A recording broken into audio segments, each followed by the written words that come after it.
Hey there, TMG Pits, Knoxville, Tennessee, folks. We got another beautiful 250-gallon TMG tank smoker rolling out of the shop today. This one going on man Clint, and it is staying in the great state of Tennessee. Clint's actually already got one of our volunteer smokers on a trailer package, but he wanted a little more capacity, so he upgraded, got his order in on a 250. We did it on a single axle trailer for him. This is actually a little more narrow trailer than we normally do. So guys, that's an advantage of us building all our trailers in-house. Is you want something a little more narrow, a little wider, we can do it. So this one's on the narrow side. He just didn't have a lot of room for it.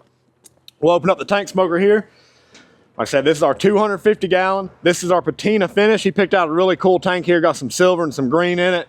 3 coats, a high gloss clear coat on top of that, kind of locks in that patina.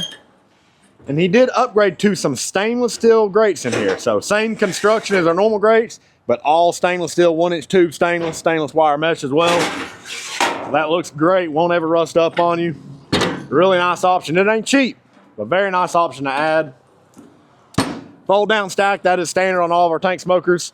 TMG Pits Tell Truth thermometers, 1.5-inch ball valve grease drain down there. We did do a stainless steel fender topper on top of the fender here. Come around to the firebox, fully insulated firebox, of course, doors insulated, 3/8 thick pipe in there wrapped with insulation. Front of it's insulated as well. And on the back side here, we did them a big stainless steel shelf. This is just stationary where there's not a lot of room under there. Still got some area down here to set some stuff if you need to. And then got some storage up here as well as wrapped around the tongue. Finished them off with a spare tire up here. Guys, y'all know the deal. If you need a custom pit built, you know to call TMG Pits, Knoxville, Tennessee.